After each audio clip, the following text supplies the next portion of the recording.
Hi Graham, welcome back to the channel. This is Graham from Campfire History.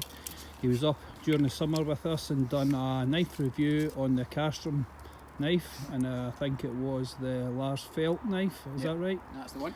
Yeah, and I hear you've got yourself a new carving knife. Can you tell us a bit about it? Made with Origin knives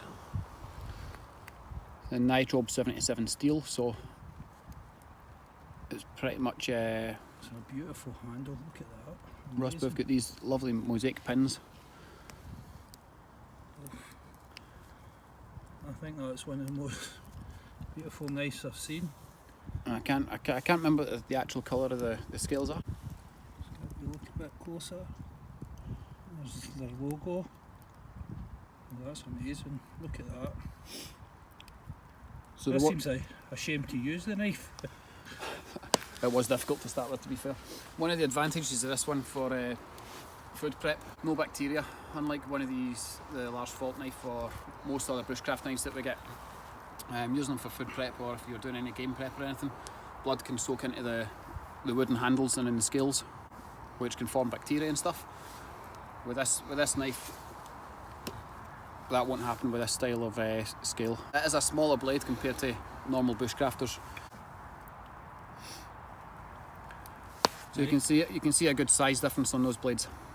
A lot more control on a smaller carving knife, with that also being a convex grind on it compared to the Scandi on the bottom knife here.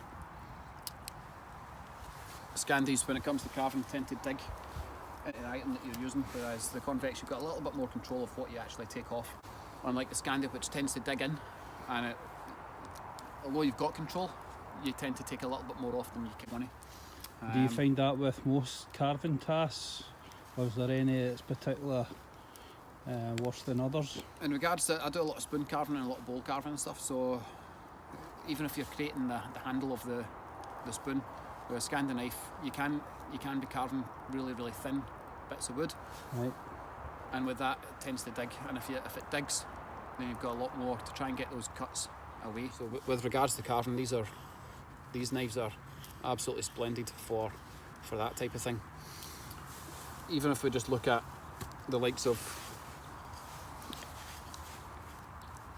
the Scandi, that angle and the cut in, straight away, cutting down, you can see how much of a chunk that's wanting to take off.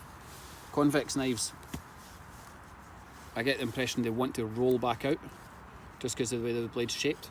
So there's not as much digging, and there is a much nicer, even when it comes to feathers, there's a much nicer feather off that. It doesn't want to, you really need to force this in if you want to get a chunk like that, whereas the Scandi just wants to do it.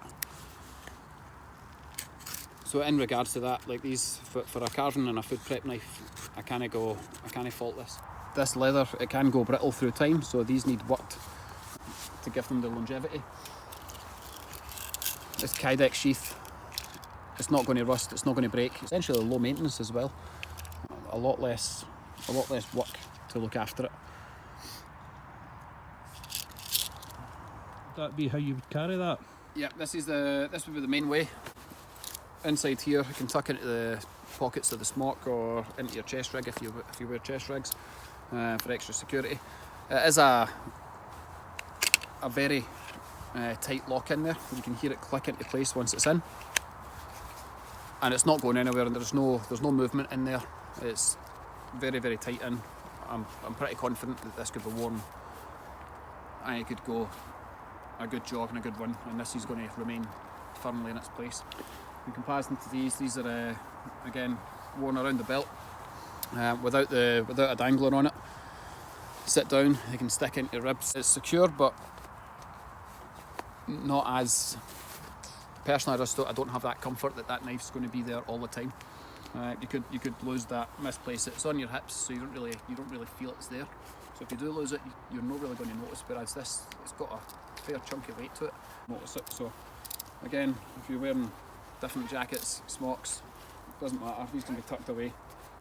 I don't wear them when I'm walking to a destination or the likes, but there is times where you're out and you will have it to hand. If you're walking through these pine forests and you're out collecting pine sap for anything, or any other sort of foraging really, I like to have the knife handy so that I can be cutting with these. I don't need to keep getting out of the pack to rake to the bottom to find it. So worn on the inside of the jacket, inside a pocket, and it's perfectly secure. I'm very, very pleased with this knife and the overall performance that it can give. When it comes to carving, it's made a great improvement to what I make with it. So I've been working. This is just an example of something that I've made. These little rings. So these are just glued together, and they've been trimmed using this origin knife, and they've been sanded into what you see here in the video. So this is one of the first ones that I made, so there's slight imperfections to it, but the next one that I make should be a little bit better. And what wood's that again? This is 2 bits of walnut with an ash inlay in the middle. Cracking, I didn't even know you could do that with a knife. A great bit of kit, highly recommend them. I don't feel these pins will come loose. I don't feel the scales are going to come loose. I don't feel there's going to be any damage to these scales either. It's a hard made knife. I've got no doubts that it could do battening like a normal Bushcrafter would do. No doubts whatsoever that it could do that. Predominantly though, this is a carving and a food prep knife for me, so I don't really need to test it to that level. I've known in the past that you've actually used the Mora carving knives. How do you find it in comparison to them? Mora carving knives they're a thinner blade. There's different. They're a totally different make because they're specifically for carving. But in comparison to them, I think this is still a step up on that level. This is my main go-to carving knife now, though. It holds its edge really well. It just really needs a strop after use. Mora carving knives slightly different with that Scandi edge. They're just not as robust as what this one is. I should have brought the carving knife to demonstrate with, but that Scandi edge just isn't as robust as this convex. So when it comes to those finishing touches again, every use it needs a proper sharpen, just a few runs over a ceramic tile and a strop afterwards, whereas this it's just a quick strop and you're straight back into your work. Right. Okay then, well thanks again Graham for coming along to the channel. I appreciate you coming out and getting a coffee with me, and it's good to see that you're doing really well with your new knife, and hopefully we'll catch up with you and we'll get a look at your TPS boa that you've done and used for a good number of years, and that could be a wee future video for my subscribers on my channel. So thanks again mate, I appreciate you coming along. It's always good to get out and about. Right, thank you, cheers.